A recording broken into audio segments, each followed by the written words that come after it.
اللہ وکفا وسلام علی عبادہ الذین اصطفیٰ۔ محترم ناظرین و سامعین، ہماری آج کی گفتگو کا موضوع ہے مسائل کا حل، خوف خدا اور فکر آخرت۔ ہمیں یہ عرض کرنا ہے کہ اللہ کے خوف اور آخرت کی فکر کے بغیر مسائل کو صحیح طور پر حل نہیں کیا جا سکتا۔ دنیا میں انسان قانون بناتا ہے، لیکن اس قانون کے اوپر عمل درآمد کے لیے جو اس کے پاس طاقت ہے وہ صرف ظاہری طاقت ہے، جبکہ انسان کے عمل کا محرک اس کا باطن اور اس کا دل ہے۔ یعنی اندر سے جب انسان کے دل کے اندر یہ بات پیدا ہوتی ہے کہ مجھے یہ کام کرنا ہے یا مجھے یہ کام نہیں کرنا ہے، تب صحیح معنی میں انسان اس قانون کے اوپر عمل کرتا ہے۔ اور اگر ظاہری جزا اور سزا کی وجہ سے آدمی کوئی کام کرے بھی تو اگر کوئی اس کو نہ دیکھ رہا ہو یا اس کو پکڑنے کا خوف نہ ہو تو پھر کوئی اور ایسی طاقت نہیں ہے کہ جو اس کو اس کام سے روک سکے۔ اگر انسان کا دل آمادہ ہے، دل کے اوپر پہرے داری ہے، تو پھر چاہے کوئی دیکھے یا نہ دیکھے، چاہے دنیا میں کسی کو خبر ہو یا نہ ہو، انسان صرف اس وجہ سے کہ اس کا رب اس کو دیکھ رہا ہے اور اس کو آخرت میں اپنے اعمال کا جواب دینا ہے، اچھائی کے راستے پر چلے گا اور برائی کے راستے سے بچے گا۔ اس طرح معاشرہ پاکیزہ، صاف ستھرا اور صاف و شفاف ہو جائے گا۔ اپنی اس بات کو ہم زیادہ نکھارنے کے لیے حضور نبی کریم صلی اللہ علیہ وسلم کی ایک حدیث آپ کے سامنے پیش کرتے ہیں۔ آپ نے فرمایا کہ بنی اسرائیل کے زمانے میں 3 آدمی تھے، ایک لمبے سفر کے ارادے سے اپنے گھر سے روانہ ہوئے۔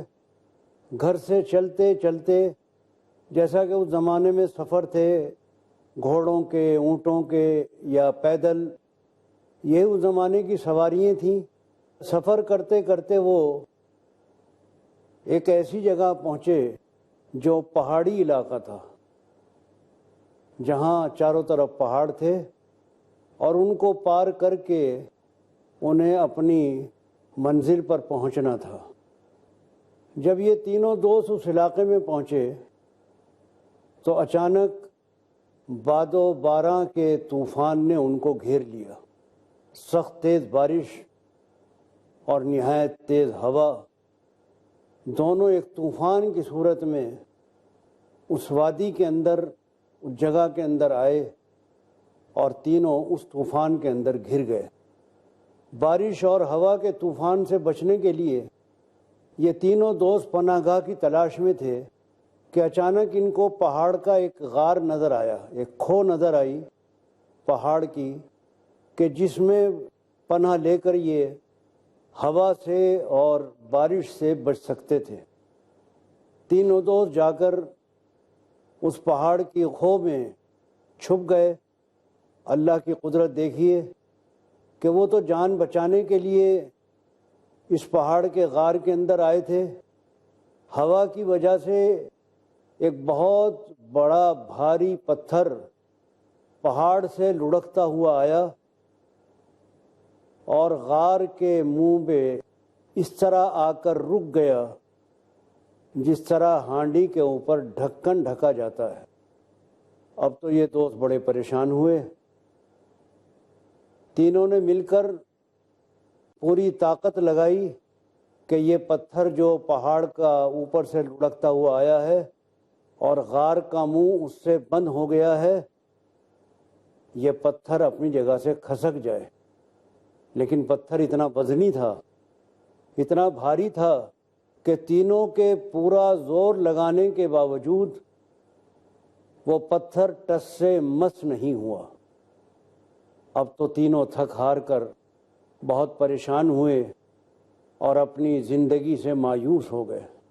اس ویرانے میں کون ان کی آواز سننے والا تھا، کون ان کی مدد کرنے والا تھا؟ جب آدمی ہر طرف سے مایوس ہو جاتا ہے، نا امید ہو جاتا ہے، تو پھر اس کا ایک ہی سہارا ہوتا ہے، اس کا پروردگار۔ تینوں کے لیے ایک ہی سہارا تھا، اور وہ ان کے رب کا سہارا، ان کے پروردگار کا سہارا۔ تینوں نے آپس میں مشورہ کیا کہ اب دنیا میں تو کوئی ہمیں بچانے والا نہیں ہے، ہم اپنے رب سے دعا کریں، اسی سے مدد مانگیں، وہی محتاجوں کا فریاد رس ہے، وہی سب کی سننے والا ہے، وہی سب کی مدد کرنے والا ہے۔ تو تینوں ساتھیوں نے آپس میں مشورہ کیا کہ ہم مل کر اپنے رب کے سامنے دعا کے لیے ہاتھ پھیلائیں۔ ان میں سے ایک ساتھی دعا کرنے کے لیے پروردگار کے سامنے آگے بڑھا، اپنے ہاتھ پھیلا دیے رب کے سامنے، اور گویا ہوا عرض کرنے لگا کہ رب العالمین، آپ ہر چیز سے واقف ہیں، کوئی چیز آپ سے چھپی ہوئی نہیں ہے، آپ ظاہر کو بھی جانتے ہیں، پوشیدہ کو بھی جانتے ہیں۔ آپ کو معلوم ہے کہ میں نے زندگی بھر کوئی اچھے کام تو نہیں کیے، لیکن اس پوری زندگی میں ایک کام ایسا ضرور ہے کہ جو میں نے صرف آپ کی رضا کے لیے کیا ہے، اور اس کے اندر کوئی دوسرا مقصد نہیں تھا۔ اس نے عرض کیا کہ رب العالمین، آپ کو معلوم ہے کہ میں اپنے قبیلے کی، اپنی برادری کی ایک لڑکی کی طرف مائل تھا، اور میں یہ چاہتا تھا کہ کسی طرح وہ میرے ساتھ تعلق پیدا کر لے، لیکن وہ لڑکی بڑی باعصمت تھی، میرے کہنے سننے اور سمجھانے بجھانے کے باوجود وہ میرے ساتھ ناجائز تعلق پیدا کرنے کے لیے تیار نہیں ہوئی۔ میں نے اس کو بہت لالچ بھی دیا، بہت پھسلایا بھی، مگر وہ کسی طرح میرے اس کام کے لیے آمادہ نہیں ہوتی تھی۔ ایک دن کا واقعہ ہے کہ وہ لڑکی بہت پریشانی کی حالت میں میرے پاس آئی، اور آ کر اس نے یہ کہا کہ میرا باپ بہت بیمار ہے، اس کی دوا اور علاج کے لیے بھی میرے پاس پیسے نہیں ہیں، میں اپنے باپ کی جان بچانے کے لیے تم سے مدد کی خواستگار ہوں، تمہاری مدد چاہتی ہوں۔ میں نے اس سے کہا کہ میں تمہاری مدد کرنے کے لیے دل و جان سے تیار ہوں، لیکن جو میری خواہش ہے وہ تمہیں معلوم ہے، تم میری وہ خواہش پوری کر دو تو میں تمہارا مطالبہ پورا کر دوں گا۔ لڑکی چونکہ بہت مجبور تھی، تو مجبور ہو کر وہ اس کام کے لیے تیار ہو گئی۔ ہم دونوں اندر کمرے میں تنہائی میں چلے گئے اور اس کار بد کے لیے تیار ہو گئے۔ جب میں بالکل اس کام کے لیے تیار تھا تو اچانک لڑکی کی زبان سے بڑے پردرد انداز میں نکلا کہ اے شخص، اللہ سے ڈر۔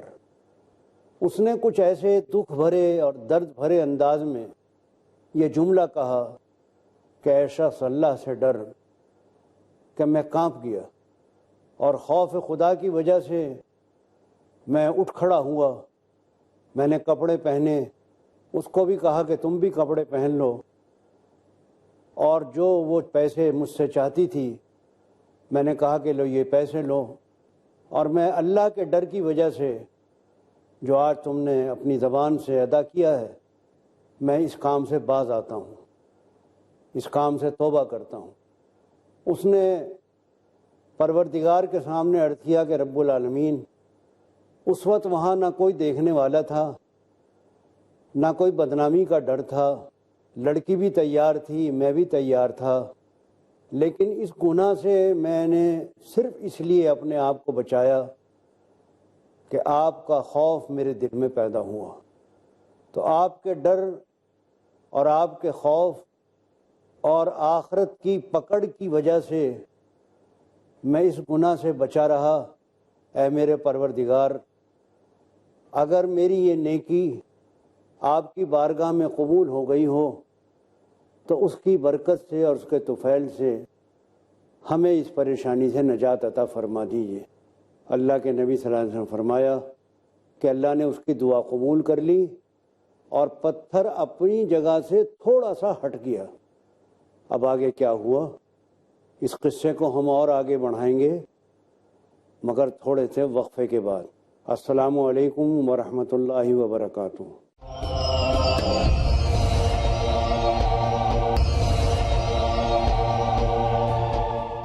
محترم ناظرین، وقفے کے بعد پھر ہم آپ کی خدمت میں حاضر ہیں۔ ذکر چل رہا تھا اس واقعے کا کہ جو بنی اسرائیل کے 3 آدمیوں کا اللہ کے رسول صلی اللہ علیہ وسلم نے سنایا، اور حدیث میں وہ واقعہ موجود ہے، اور بتایا گیا کہ کس طرح یہ تینوں آدمی اس مصیبت میں پھنس گئے کہ ایک غار کے اندر پناہ لینے کے لیے گئے تھے اور اوپر سے پتھر اڑکتا ہوا آیا اور غار کے منہ پر آ کر اس طرح سے رک گیا جیسے ہانڈی کے اوپر ڈھکن ڈھکا جاتا ہے۔ اب تینوں زندگی سے مایوس ہو گئے تو انہوں نے یہ طے کیا کہ ہم اللہ سے مدد مانگیں، اللہ سے دعا کریں۔ ایک شخص نے آگے بڑھ کر اللہ سے دعا کی اور اپنے اس نیک عمل کا واسطہ دیا کہ باوجود اس کے کہ وہ گناہ کے وسائل موجود تھے اور وہ اگر چاہتا تو اس برائی میں مبتلا ہو سکتا تھا، پھر بھی وہ اللہ کے خوف اور آخرت کی فکر کی وجہ سے اس گناہ سے باز رہا۔ اب ہم اس قصے کو اور آگے بڑھاتے ہیں۔ اب دوسرا آدمی وہ آگے بڑھا اور اس نے اللہ تبارک و تعالیٰ سے دعا کرنی شروع کی کہ رب العالمین، آپ میرے حال سے خوب واقف ہیں کہ میں نے زندگی میں کوئی بہت اچھے کام تو نہیں کیے، لیکن اس پوری زندگی میں ایک کام ضرور ایسا ہے کہ جو میں نے صرف آپ کے لیے کیا ہے، اس میں اور کوئی جذبہ اور کوئی داعیہ موجود نہیں تھا سوائے آپ کے خوف اور آپ کی رضا کی فکر کے۔ اس نے عرض کیا کہ رب العالمین، آپ جانتے ہیں کہ ایک روز ایسا ہوا کہ مجھے اپنے گھر کے کاموں کے لیے ایک مزدور کی ضرورت پڑی۔ میں ایک شخص کو لے کر آیا، اس سے مزدوری کرائی۔ تمام دن وہ آدمی میرے گھر میں مزدوری کرتا رہا۔ جب شام کو چھٹی ہوئی اور مزدوری دینے کا وقت آیا تو مزدور مزدوری چھوڑ کے چلا گیا۔ جب وہ چلا گیا تو مجھے بہت افسوس ہوا کہ اس بیچارے نے سارا دن محنت کی اور حکم یہ ہے کہ مزدور کی مزدوری اس کے پسینہ سوکھنے سے پہلے اس کو دے دو۔ بیچارہ سارا دن محنت کرتا ہے، امید رکھتا ہے کہ جب میں اپنے کام سے فارغ ہوں گا تو میری اجرت فوراً مل جائے گی۔ اب اگر کوئی شخص اجرت دینے میں ٹال مٹول کرے تو مزدور کا دل دکھتا ہے، اس کا دل دکھے یہ اللہ کو منظور نہیں ہے۔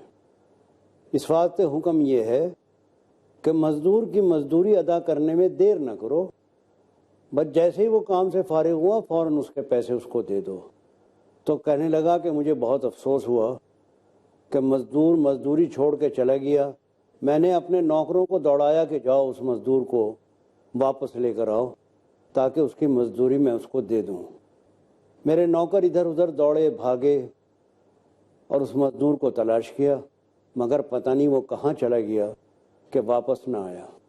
میں نے چند روز انتظار کیا کہ چلو آج نہیں آیا کل آ جائے گا۔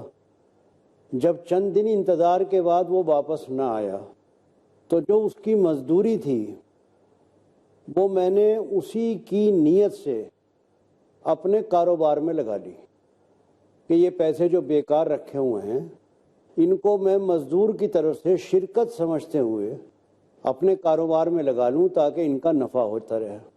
اس حلال کمائی کا کاروبار میں لگانا تھا کہ میرے کاروبار میں خوب برکت ہوئی، خوب منافع ہوا اور منافع بھی خوب بڑھتا رہا۔ اسی طرح ایک وقت گزر گیا، کئی سال گزر گئے۔ کئی سال کے بعد اچانک وہ مزدور پھر آ گیا اور آ کر کہا کہ آج میں بہت پریشان ہوں، مجھے پیسوں کی سخت ضرورت ہے۔ آپ کو یاد ہوگا کہ اتنے سال پہلے میں نے ایک روز آپ کے ہاں مزدوری کی تھی، آج میں بہت مجبور ہوں، جو بھی مزدوری آپ مجھے اس وقت دے رہے تھے وہی مجھے آپ دے دیجیے۔ میں نے کہا کہ تم بیٹھو۔ میں نے اس کی خاطر تواضع کی اور اس کے بعد اندر سے ایک تھیلی نکال کر لایا اور کہا کہ لو یہ ہے تمہاری مزدوری۔ مزدور بڑا حیران ہوا، کہنے لگا کہ میری مزدوری تو اتنی نہیں تھی، وہ تو بہت تھوڑے سے پیسے تھے، آپ میرے ساتھ مذاق کر رہے ہیں، اتنے سارے پیسے میرے نہیں ہیں۔ میں نے اس کو کہا کہ نہیں، یہ سب کچھ تمہارے ہی ہیں، یہ تمہاری ہی مزدوری کا نفع ہے۔ پھر میں نے اس کو پورا واقعہ بتایا کہ جب تم چلے گئے تو تمہارا انتظار کرنے کے بعد میں نے یہ پیسے تمہاری طرف سے، تمہاری نیت سے اپنے کاروبار میں لگا لیے، اور جتنا نفع ہوتا رہا وہ میں تمہارے پیسوں کے مطابق الگ لکھتا رہا، الگ تمہارے پیسے نکال کے رکھتا رہا۔ اب یہ جتنا بھی نفع ہے تمہارے ہی مزدوری کا نفع ہے، اس واسطے تمہارا ہی اس کے اوپر حق ہے۔ مزدور بڑا خوش ہوا کہ مجھے تو کم کی امید تھی، آج پروردگار نے اتنا دے دیا۔ دعائیں دیتا ہوا چلا گیا۔ اے رب العالمین، یہ نیکی جو میں نے کی نہ کسی کے دکھاوے کے لیے کی، نہ کسی لالچ کے لیے کی، بلکہ صرف آپ کی رضا کے لیے، آپ کی خوشنودی کے لیے کی۔ تو اگر یہ نیکی آپ کی بارگاہ میں قبول ہو گئی ہو تو اس کی برکت سے ہمیں اس پریشانی سے نجات عطا فرما دیے۔ اللہ کے رسول صلی اللہ علیہ وسلم نے ارشاد فرمایا کہ اللہ نے اس دوسرے آدمی کی دعا بھی قبول کر لی اور پتھر اور تھوڑا سا اپنی جگہ سے کھسک گیا، لیکن ابھی باہر نکلنے کا راستہ نہیں ہوا، اتنا نہیں کھسکا کہ تینوں باہر نکل سکیں۔ اب تیسرے آدمی نے اللہ کے سامنے دعا کرنی شروع کی اور گڑ گڑایا اللہ کے سامنے اور عرض گزار ہوا کہ رب العالمین، یوں تو میں بہت گنہگار ہوں اور میں نے کوئی اچھے کام نہیں کیے کہ جن کو میں آپ کی بارگاہ میں پیش کر سکوں، لیکن ایک عمل ضرور میرا ایسا ہے کہ جو میں نے صرف آپ کو راضی کرنے کے لیے کیا، اور وہ عمل یہ ہے کہ میرے ماں باپ بوڑھے تھے۔ میرا معمول یہ تھا کہ جب میں شام کو بکریاں چراتا تھا، بکریوں کا دودھ لے کر جب میں آتا تھا واپس، تو سب سے پہلے میں اپنے بوڑھے ماں باپ کو پلایا کرتا تھا۔ میں بکریاں چرانے کا کام کرتا تھا، شام کو جب میں گھر واپس آیا کرتا تھا تو بکریوں کا دودھ نکال کر سب سے پہلے میں اپنے بوڑھے ماں باپ کو پلایا کرتا تھا، پھر اب باقی اپنے بال بچوں کو، گھر والوں کو دیا کرتا تھا۔ تو ایک روز ایسا اتفاق ہوا کہ مجھے جنگل سے واپس آنے میں دیر ہو گئی، ماں باپ انتظار کرتے کرتے سو گئے۔ جب میں آیا تو ماں باپ سو چکے تھے۔ میں نے دودھ نکالا اور دودھ نکال کر ماں باپ کے سراہنے کھڑا رہا کہ بڑے آدمی ہیں، اگر میں نے ان کو جگایا، ان کی نیند اڑ گئی تو پھر دوبارہ سوئیں گے نہیں، جب یہ جاگیں گے تو پہلے ان کو دودھ پلاؤں گا، پھر میں خود پیوں گا اور پھر بال بچوں کو دوں گا۔ اے رب العالمین، میں تمام رات اپنے بوڑھے ماں باپ کے سراہنے دودھ لیے انتظار میں کھڑا رہا۔ جب وہ جاگے تو میں نے ان کو دودھ پلایا، اور اس کے بعد پھر ان کو دودھ پلانے کے بعد میں نے اپنے بال بچوں کو دودھ دیا۔ رب العالمین، اگر یہ میری نیکی آپ کی بارگاہ میں قبول ہو گئی ہو تو اس کی برکت سے اور اس کے طفیل سے ہمیں اس پریشانی سے نجات عطا فرما دیجیے۔ اللہ کے نبی صلی اللہ علیہ وسلم نے فرمایا کہ اللہ نے اس تیسرے آدمی کی دعا بھی قبول کر لی اور پتھر اتنا اپنی جگہ سے ہٹ گیا کہ یہ تینوں باہر نکل سکیں۔ اب اس واقعے کے سنانے سے ہم یہ بات بتانا چاہتے ہیں کہ اگر اللہ کا خوف دل میں ہو اور آخرت میں جواب دہی کی فکر ہو تو ہمارے تمام مسائل حل ہو سکتے ہیں۔ آدمی خود اپنے دل کے ارادے سے، اپنے دل کی خواہش اور چاہت سے برائی سے بچے گا، اچھائی پر چلے گا۔ اور جب پورے معاشرے کے اندر یہ بات پیدا ہو جائے گی کہ اس معاشرے کے لوگ اللہ سے ڈرنے والے ہوں گے اور آخرت کی فکر کرنے والے ہوں گے، تو اس معاشرے میں قانون شکنی برائے نام رہ جائے گی، بلکہ کہنا چاہیے کہ دنیا میں ہی جنت بن جائے گی۔ آج جو ہم دیکھتے ہیں کہ قانون کا کیا حشر ہوتا ہے، کس طرح اس کو پیروں سے کچلا جاتا ہے، کس طرح اس کو پامال کیا جاتا ہے، کس طرح قانون کے توڑنے کے لیے چور دروازے نکالے جاتے ہیں، ملاوٹ کے لیے قانون ہے، رشوت کے لیے قانون ہے۔ ساری دنیا کے لوگ پریشان ہیں کہ دنیا کے اندر کرپشن پھیل رہا ہے۔ یہ کرپشن کیوں پھیل رہا ہے؟ اس لیے کہ لوگ کرپٹ ہیں۔ اگر لوگوں کی اصلاح ہو جائے، لوگوں کے دلوں سے یہ میل نکل جائے اور لوگوں کے دل پاک صاف ہو جائیں، تو کرپشن کا علاج تو بہت آسان ہو جائے گا۔ کرپشن کا علاج بہت آسان ہو جائے گا، اور یہی بات ہم کہنا چاہتے ہیں کہ مسائل کا حل خوف خدا اور فکر آخرت ہے۔ اس لیے اگر خدا کا خوف پیدا کیا جائے اور آخرت کی جواب دہی